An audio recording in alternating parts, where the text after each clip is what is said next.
If there's no scandal, it's not a national final.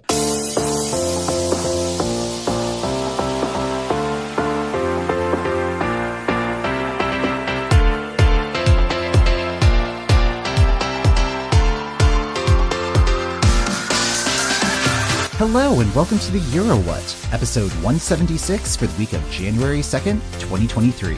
Happy New Year! We are a pair of Americans trying to make sense of the Eurovision Song Contest. I'm Mike McComb, and I'm joined today by Ben Smith. Hey, Ben. Hey, Mike. In this episode, we'll be catching up on Ukraine and Albania's song selections and the results of the ESC Top 250. Happy New Year, Ben. Happy New Year. It's been a really busy couple of weeks in Eurovision land. I guess they're not taking the holidays off this year. Because it is starting to kick up into selection season, we should set where we are in the Eurovision calendar in case we have some new listeners. All of the countries that are participating in Eurovision this year are going to be selecting their artists and their songs going through middle of March-ish. Most of them are going to have some sort of televised competition to make these selections. Because of that, we are going back to our weekly schedule, yay, and trying to keep up with everything as much as we possibly can. I'm trying to block February 11th from my mind space right now. Yep. Yeah, it's the part of the year where I just have to start being like, I apologize. I am never going to go to your event on a Saturday afternoon. I'm sorry. I already have plans. Exactly. So much laundry is going to get folded. So much laundry. I am going to have so much charcuterie. I'm excited. It is a lot of stuff to keep track of, but we are taking care of that on our website. You can find calendars, spreadsheet with all of the different selections, Spotify playlists. All of that is available at eurowhat.com/2023. If there's something that you think should be up there, let us know and we'll see what we can do about that. But we do have some selection stuff that we need to get caught up on because there were some things that happened at the tail end of December. Last month we were busy running a game show while things were happening, and literally Ukraine was happening the same day we taped that last episode. The first 5 minutes of the record were taken over with everybody watching on their computer as the Ukraine results came in. The Ukraine result that did come in was that TVORCHI and their song Heart of Steel will be their selection. Don't get what you say, yeah. Don't get how you feel. Get out of my way, yeah. Yes, I got a heart of steel. Don't get what you say, or how you feel. Oh, I got a heart of steel. This year's VidBir, it's weird to say I was looking forward to it, given the circumstances of what's going on in Ukraine right now, but they held it as a televised competition in Kyiv in the Independence Square metro station, which is currently doubling as a bomb shelter. It was slightly smaller than usual because they have a limited amount of space to build a television studio. There's one behind the scenes video showing that if you take 2 steps over this way, you are correct. You are hearing a train going by. Yeah, really, that was the only indication that it was being held in a space that was not a TV studio. You could sometimes hear a train going by. It was really kind of a top-notch production. I mean, it's really putting a lot of other national finals to shame. Ukraine was able to pull this off. Ukraine did a full shiny floor music selection program in the middle of a war in a train station underground. You have no excuse. Congratulations for pulling this off. I'm sad that this situation presented itself, but... Yeah, again, exquisite production, given the circumstances. What are your thoughts on Heart of Steel? Like, it wasn't my favorite of the things presented as part of the show, although I think the one that felt the most Ukrainian, or I say this with all love, it sounded like a Ukrainian one-man band falling down the stairs, was Finka's entry. That one seemed to be really popular on Twitter. I was okay with that one. It had what I often refer to as third act problems. This song's still going. How is this going to actually wrap up? Totally. Yeah. And I re-listened the next day and was like, okay, you know what? This was definitely an in-the-moment feeling. In hindsight, glad this one isn't their entry this year. I also really liked Oi Sound System's entry. That was very beautiful and very different. Yes. And that was one where I kind of wish that I was in the audience for that. I'm sure the acoustics were fantastic because, again, it was a metro station. And yes. I don't think there would be any way to get that sort of audible sensation. You wouldn't be able to transmit that over television, but it had to have been an ethereal experience if you were in the room for that one. I can kind of understand why it didn't really go over well with the general audience. It was very art school, but it's like, oh, this is the sort of thing that I'd be like, ooh, this is nifty. And especially in a year where Ukraine is both the host and obviously does not want to host again, it's the perfect time for a moment that's maybe a little artier and a little different. I'm thinking of when Portugal hosted. I really loved their host entry, even though the general vibe in the room was like, we're good, thank you. I think that is one of the things that I've really appreciated about the host entries for the last several Eurovisions, where it's been, let's take a big swing here because it's going to be in the final. And I think that that's helping to push some boundaries. And I think their selection is kind of in that vein. I think Heart of Steel reminds me a little bit of Belgium's entry last year, but a more polished version of Belgium's entry. I think if they had to go through the qualifying route, it would be a challenge. But since it is automatically in the final, it's going to have the opportunity to have the full audience take it under consideration. Exactly. I get what you mean there. Everybody is going to get to see this, whereas if it had to qualify, it would maybe not have the full support it needs. The other entry that I really liked was Kruta, who had Lullaby as her entry. And I loved her entry in 2020, so I was coming in already as a big fan of hers and what she was going to be able to do. It did well, did not win, obviously. And Kruta did challenge the results. That's kind of a standard practice in Ukraine selection. I was about to say, it wouldn't be VidBir without somebody challenging the results. Went through the full appeal process. The root of the problem was some of the pre-recorded backing vocals were a little too high, and it was creating an effect that was being called doubling, where the backing vocal was at the same level as the lead vocal. The backing vocal needs to be slightly reduced so that it is more of a backing vocal. And the producers were like, yeah, there was a glitch. Remember, we are in a metro station. And if we're going to go over every single performance with a fine-tooth comb, chances are all 10 entries would be disqualified. So this was a fault of production, not a fault of TVORCHI and what they were trying to do. TVORCHI will still be the representative. They signed the contracts a couple of days ago.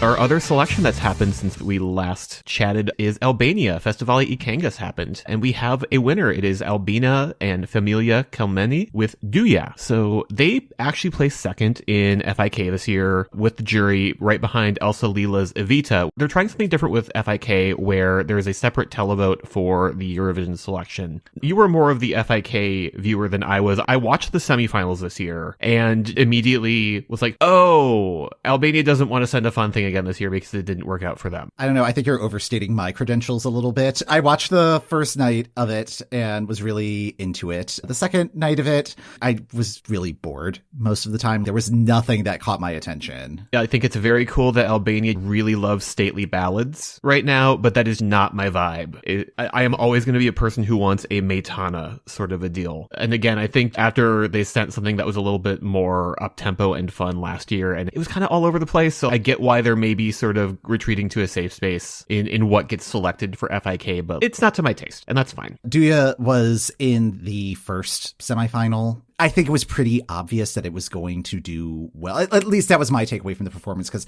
after it was done, there was an encore. There generally aren't encores at FIK. Oh, wow. Yeah, and the audience was singing along, and there were people in the audience with banners with the faces of the people on stage. So it's like, oh, this is an obvious crowd favorite. And learning more about Albina and the background of the song, she is originally from Kosovo, and yeah, so, and things are kind of heating up in Kosovo right now and its relationship with Serbia. I think that is at the forefront of people's minds. Albania is really in support of either uniting with Kosovo or supporting Kosovo's bid for independence. I think there's a lot of Albania-specific cultural support for this entry, which I think is great. Yes, I love stuff like that. Because it is going to end up getting revamped. It's still going to be in Albanian, but I'm curious to see how the story of the song and the evolution of the performance of the song is interpreted outside of the Albanian-Kosovo context. I was a little bit more of a fan of Elsa Lila's entry, Evita, when it ended up winning with the jury, so it was very funny that Albania's like, we're doing a televote for our Eurovision selection, and it's the first time where I'm like, oh, actually, I like what the jury's picked. So, yeah. Sorry, Albania. Yeah, well, broken clocks and such, but... Yep.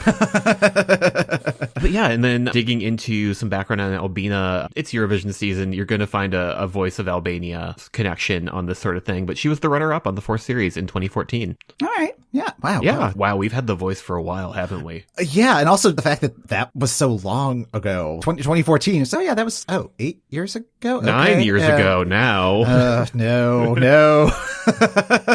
We got to rate the right dates on our checks, Mike. I know. What is a check? No word yet on when the revamp is going to be available. They've got a few months to think about it. So, over the weekend was the ESC Top 250, which is the annual fan-voted countdown of the favorite 250 Eurovision songs of all time. The ESC 250 fell on the day that I was traveling back from seeing family, so I was mostly absorbing where we were in the countdown by watching Twitter. There was an hour and a half where I was packing my stuff up, where I had it on the background. It was a very chaotic hour, but mostly I absorbed things through Twitter right until the moment I got on the plane, which was the last half hour of things, and missed. Oh yeah, no, and turned my phone off of airplane mode, sort of watched the tweets roll in and went, wait, what? It happened? Spain?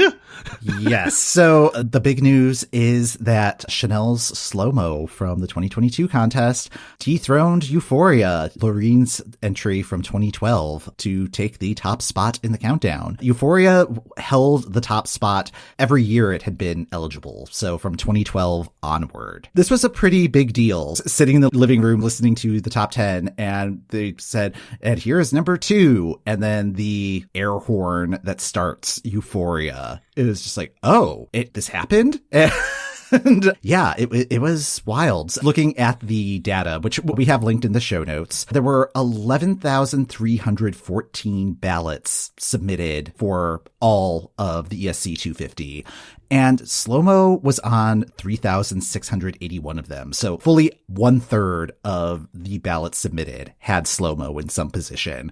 If all of those were 1-point votes, it still would have finished in 25th place in the countdown. This was far and away the winner this year. Euphoria did finish second. Hold Me Closer, Sweden's entry for 2022, that finished in third. And Sweden had the most appearances in this year's countdown with 17 songs. So congratulations to them. Oh yeah, I guess if you missed the last half hour, you were missing all of the gaming out of what was going to be in the top 10 and then the top 5.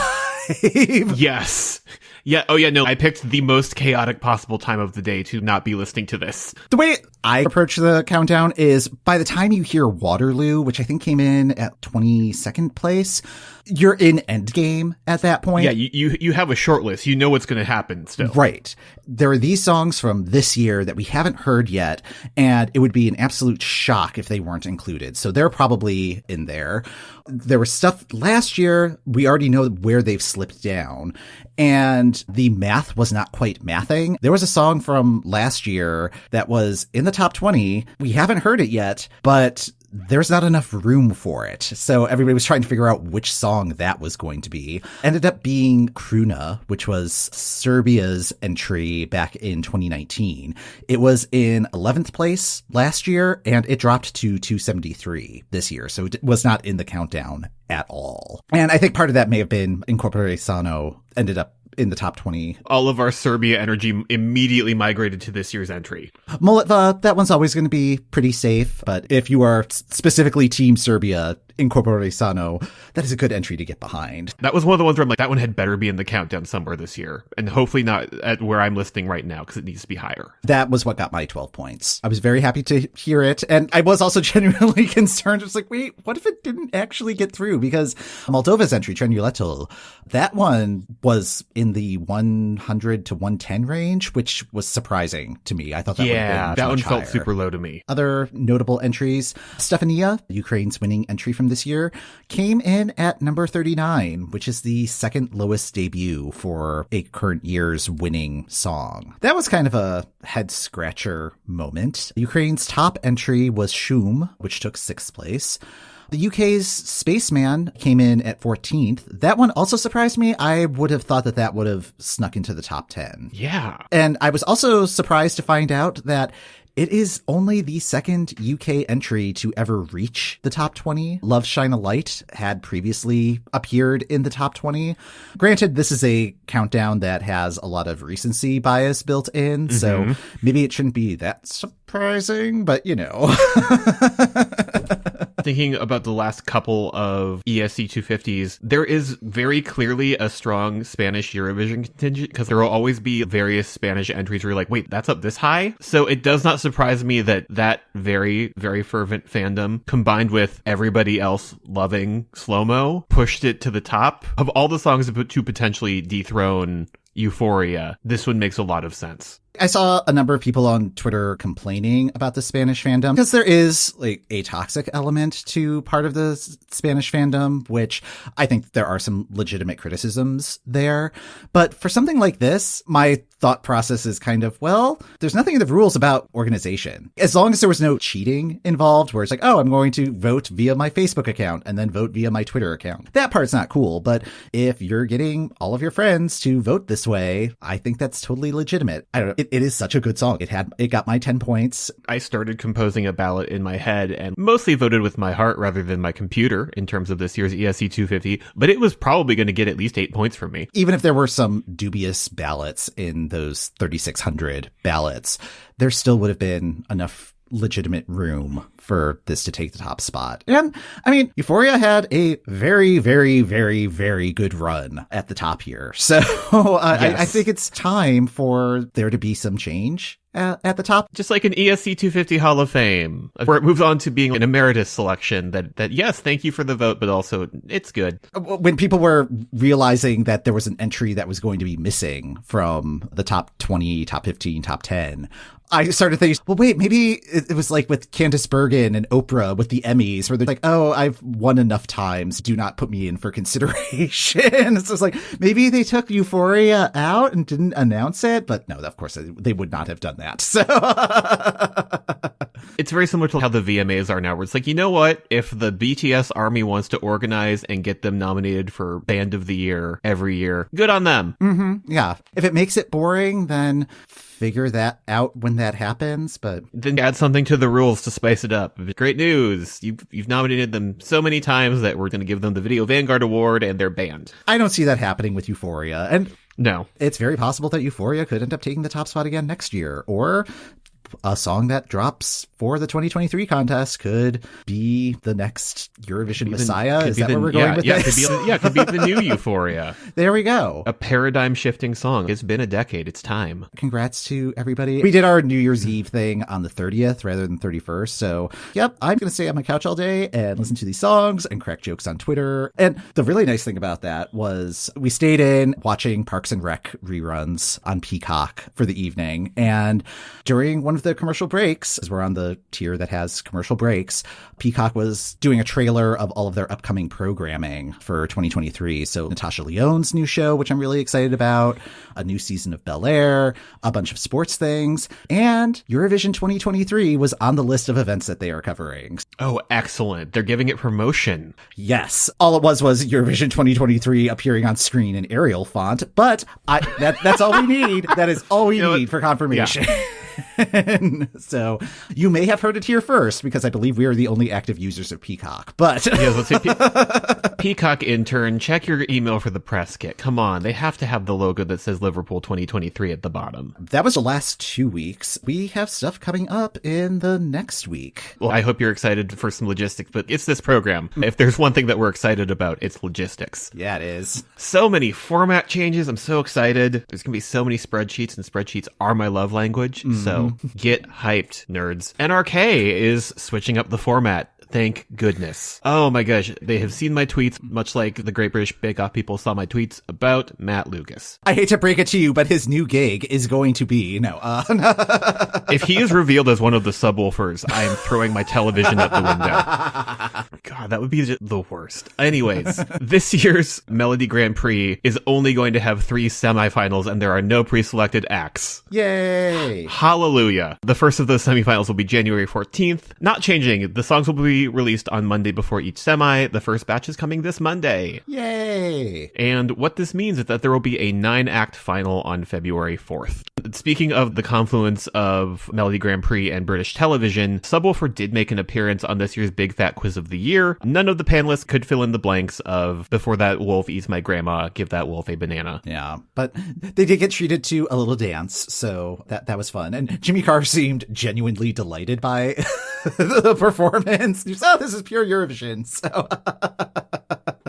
Even if I hadn't seen the clip, if you had told me Jimmy Carr was really into, like, yeah, that seems like his vibe. yes, and it really got me thinking about when they start this new series of NRK Melody Grand Prix. They have the children's choir version of Give That Wolf a Banana, but it is children in These subwoofer outfits. tiny Yes. subwoofer outfits, some of them green because they're not quite ripe yet. Just NRK producers, I don't care whatever opening you have. Cancel it now and do that. That will be happening a week from Saturday. Also happening a week from Saturday will be Belgium's national final. They have 7 acts that are going to be competing. There are 14 songs that are in contention. Each act has 2 songs that are up for consideration. What they're going to do is each act is going to perform both songs for their competitors, and their competitors are going to advise on which song should be selected as their potential entry for the contest. So I am curious to see how that's going to work out, if we're going to see like the backstage aspect of that, or if we're just going to find out what the 7 songs are Friday afternoon. And then the thought of, is there gamesmanship at play? I doubt there's going to be gamesmanship, but Maybe it's because I literally mainlined all of the British series of The Traitors following our end of year in review discussion. But I'm like, oh wow, there's a whole strategic element now. No, there's not. This is happening as an artist to artist thing. We're going to see the 7 that are there. those songs will be dropping on Monday, and I believe it's all 14 songs will be dropping on Monday. And Duncan Lawrence, the winner of the 2019 Eurovision Song Contest, is scheduled to perform at the final. I'm sitting here mentally picturing all 7 of the artists sitting around a round table, affirming in like Flemish or whatever that they are a faithful. Yes. Also switching things up this year, Greece. Much like Belgium, Greece has also narrowed things down to 7 artists and songs. They are combining an audience committee's rankings with a 7-member expert panel's rankings to choose amongst those 7 artists and songs. The percentage that they're using for weighting is the same percentage as what's being used at Eurovision this year, where it's like 50.6 for the audience. That's slightly weighted in their favor, which I like. Yeah, it's the first time they're using this process. It seems a little convoluted. It also seems a little cutesy with the whole 7 artists and 7 members. And yeah. Well, I feel it's not that different from whatever Switzerland's been doing the last couple of years, where they have an internal focus group of Euro fans or whatever. It's just that Greece is like, we're really into 7s this year. Is there some sort of numerology thing that I should be aware of, and I'm totally not, about the number 7 this year in particular? Oh, maybe it's because 2 plus 0 plus 2 plus 3. There we go. Oh. I'm thinking of the one meme where it's the guy from the WWE getting progressively more excited. And we just hit the one where he's laser eyes. Yeah. of 2 plus 0 plus 2 plus 3 equals 7. This is the last weekend we have. So say hello to your loved ones. Let them know that you will be spending your Saturdays from here until March on the couch. Mm-hmm. It's the last one. Rest, recharge, drink some Gatorade. Electrolytes are important. This is a marathon, not a sprint. Yep. Stand up with the key change so that you can stretch, get the blood flowing. That's a good rule of thumb. So I think that's going to do it for this episode of the Euro What. Thanks for listening. The Euro What podcast is hosted by Mike McComb, that's me, and Ben Smith. That's me. You can find show notes, our socials, and all the info you need about selection season for Eurovision 2023 on our website at eurowhat.com. If you'd like to help support the show and access a ton of bonus content, head over to patreon.com/Eurowhat. Next time on the Euro What, we'll be getting ready for Estonia's Este Laul semifinals and Malta Festivalen.